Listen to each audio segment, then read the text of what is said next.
बिहार में कौन बनेगा मुख्यमंत्री? किसके हाथों में होगी सत्ता की चाबी? कौन पहुंचेगा सत्ता के गलियारे तक? 10 नवंबर को देखिए बिहार चुनाव की महाकवरेज सिर्फ न्यूज़ 100 टीवी पर।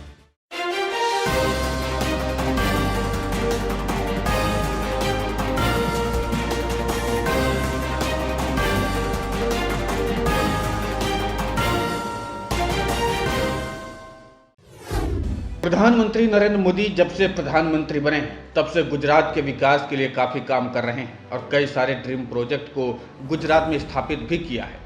इसी बीच भावनगर के घोघा और सूरत के हजीरा के बीच रोपैक्स फेरी सेवाओं का रविवार को लोकार्पण किया है। घोघा और हजीरा के बीच सड़क मार्ग से दूरी 370 किलोमीटर है। फेरी सेवा के जरिए लोग समुद्री मार्ग का इस्तेमाल कर सकेंगे और दोनों स्थानों के बीच दूरी मात्र 60 किलोमीटर रह जाएगी। वहीं केंद्रीय जहाजरानी मंत्री मनसुख मांडविया ने बताया, मोदी इस सेवा को डिजिटल माध्यम से हरी झंडी दिखाएंगे, जिसके बाद सौराष्ट्र और दक्षिण गुजरात में स्थित दोनों स्थलों के बीच यात्रियों को और भारी वाहनों की आवाजाही शुरू हो सकेगी। मांडविया ने कहा कि प्रधानमंत्री देश के अन्य हिस्सों में भी इस प्रकार की सेवाओं को हरी झंडी दिखाएंगे।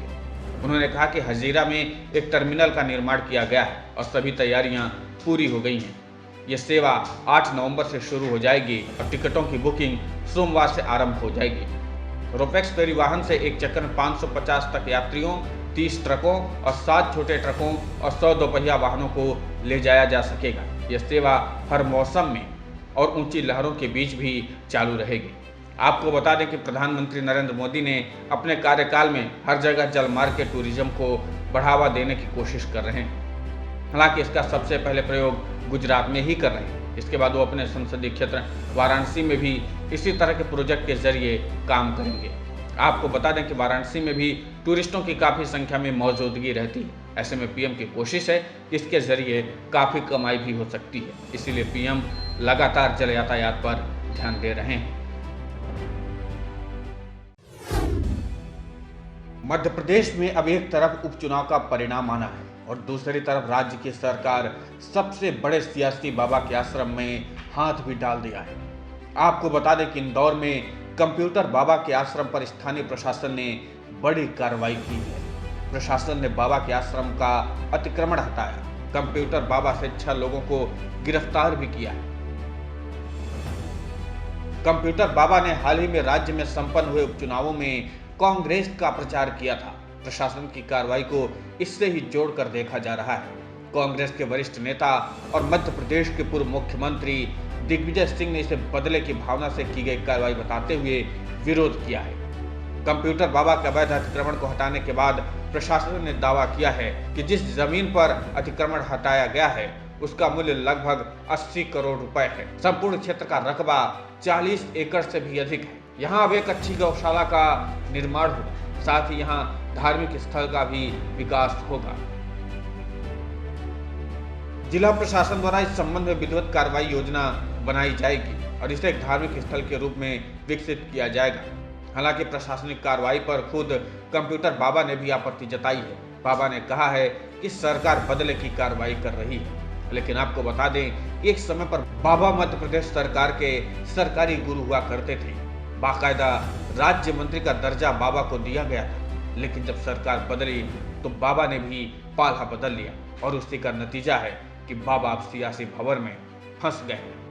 देखने वाली बात यह होगी कि कंप्यूटर बाबा का सियासी भंवर कब तक खत्म होता है।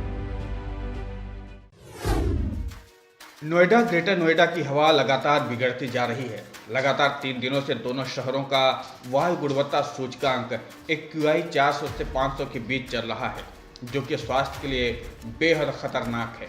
ग्रेडेड रेस्पॉन्स एक्शन प्लान यानी ग्रेप के तहत हो रही कार्रवाई का भी कोई असर नहीं है। विभागीय अफसरों का कहना है कि आने वाले दिनों में प्रदूषण का स्तर और बढ़ सकता है। शनिवार को भी स्थिति जस की तस ही रही।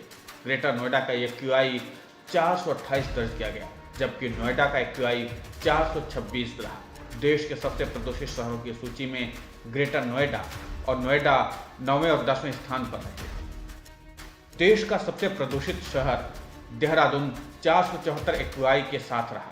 नोएडा और ग्रेटर नोएडा में ग्रेप का पालन कराने की लगातार कार्रवाई चल रही है। सड़कों पर पानी का छिड़काव किया जा रहा है, कूड़ा जलाने से रोकने की कार्रवाई हो रही है, लेकिन उसके बाद भी प्रदूषण का स्तर लगातार बढ़ता जा रहा है। ग्रेटर नोएडा प्राधिकरण के ओएसडी ने शनिवार को टीम और नेफोवा के साथ ग्रेटर नोएडा के विभिन्न सेक्टरों का दौरा किया। Sector 1 take zone, sector 16C और 4 में साफ सफाई और ग्रेप का पालन का जायजा लिया। नेफोवा के अध्यक्ष अभिषेक कुमार ने बताया कि गौड़ सिटी की 2 और महागुन वाइवुड्स सोसाइटी के बीच वाली सड़क पर गंदगी रहती है। इसकी जानकारी ओएसडी शिव शुक्ला को दी गई। बताया कि यहाँ पर रेहड़ी पटरी वाले लगातार गंदगी करते हैं। गौड़ सिटी 2 के अंदर एक मार्केट में वहाँ के दुकानदार गंदगी फैला रहे हैं। ओएसडी ने दुकानदारों पर कार्रवाई करने का आदेश दिया है। साथ ही जगह जगह पर पड़ी गंदगी और सड़क के किनारे से मिट्टी हटाने के ठेकेदारों को निर्देश दिए हैं।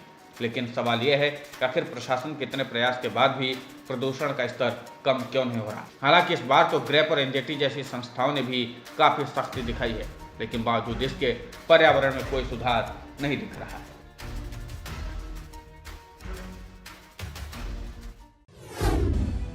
अमेरिका के नवनिर्वाचित राष्ट्रपति जो बाइडेन की टीम ने जीत से पहले ही सत्ता हस्तांतरण और नई सरकार के गठन का काम शुरू कर दिया है। उनके सहयोगी टेड कॉफमैन ये काम कर रहे हैं। कॉफमैन 2008 में बराक ओबामा के लिए भी काम कर चुके हैं। उन्हें white house chief of staff की घोषणा और 4000 स्टाफ की नियुक्ति करनी होगी। इनमें 1200 स्टाफ के लिए सीनेट से अनुमति लेनी होगी। सीनेट में रिपब्लिकन का कब्जा होने से ये चुनौती बड़ी होगी। बाइडेन ने कहा कि जनता ने कोविड-19 महामारी से बचाव और अर्थव्यवस्था पर काम करने के लिए वोट दिया है। वे राष्ट्रपति कार्यालय पहुंचने पर पहले दिन से ही अपनी योजना पर काम शुरू कर देंगे। उन्होंने दावा किया वे देश में 2.36 लाख लोगों की जान ले चुके वायरस को नियंत्रित कर लेंगे। अमेरिकी मीडिया संस्थानों के मुताबिक मतगणना में बाइडेन को 273 निर्वाचक मंडल मत मिले, जबकि ट्रंप को बस 214 निर्वाचक मंडल मत मिले। हालांकि बाइडेन के मतों में एरिजोना के 11 मत भी शामिल हैं। राष्ट्रपति बनने के लिए 538 निर्वाचक मंडल मत में 270 मिलना जरूरी है, जो कि बाइडेन ने आसानी से हासिल कर लिया है। वहीं दूसरी तरफ जो बाइडेन के पास बराक ओबामा जैसा एक अनुभवी चेहरा भी है, जो उनका मार्गदर्शन करेंगे। आपको बता दें कि बराक ओबामा 2 बार अमेरिका के राष्ट्रपति रह चुके हैं और अमेरिका के सबसे सफल राष्ट्रपति माने जाते हैं। ऐसे में सूत्रों से मिली जानकारी के मुताबिक बराक ओबामा ही जो बाइडेन के लिए नई टीम तैयार कर रहे हैं। साथ ही कयास ये लगाया जा रहा है ओबामा के मार्गदर्शन में जो बाइडेन काम करेंगे तो भारत के साथ अमेरिका के रिश्ते भी काफी ज्यादा मजबूत होंगे, क्योंकि इसके पहले भी भारत के साथ रिश्तों को मजबूत करने के लिए ओबामा ने काफी काम किया था और अपने राष्ट्रपति रहते हुए उन्होंने 2 बार भारत का दौरा भी किया था।